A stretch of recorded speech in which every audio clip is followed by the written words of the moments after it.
ఉసిరికాయని మొదటిసారి తినగానే కలిగే అనుభూతి చాలా పుల్లగా లేదా వగరుగా ఉంటుంది. దానిని నమిలే కొద్దీ తీయగా దానిలోని తీపి గుణ లక్షణాలు బయటపడతాయి. ఉసిరికాయలో దాగున్న ఈ విచిత్ర లక్షణంకి గల కారణం ఏంటో తెలుసా? ఉసిరికాయలో టానిన్స్ అనే పదార్థాలు ఎక్కువగా ఉంటాయి. ఈ టానిన్స్ మన లాలాజలంలో ఉండే ప్రోటీన్స్తో బైండ్ అయ్యి నోటిని మొత్తం పొడి చేస్తాయి. అందుకే మొదటి రుచి వగరుగా అనిపిస్తుంది. తర్వాత నోట్లో లాలాజలం విడుదల అవ్వడం వలన టానిన్స్ ప్రభావాన్ని తగ్గించి సమతుల్యం చేస్తుంది. దీని వలన మన రుచి గ్రాహకాలు అంటే టేస్ట్ బడ్స్ యొక్క స్పందన మారుతుంది.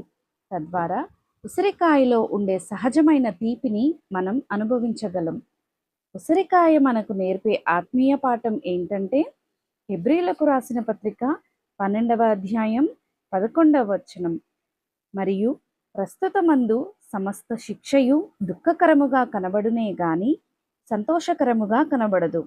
అయినను దాని యందు అభ్యాసము కలిగిన వారికి అది నీతి అను సమాధానకరమైన ఫలమిచ్చును. దేవుని కృప మీకు ఎల్లప్పుడూ తోడయుండునుగాక. ఆమెన్.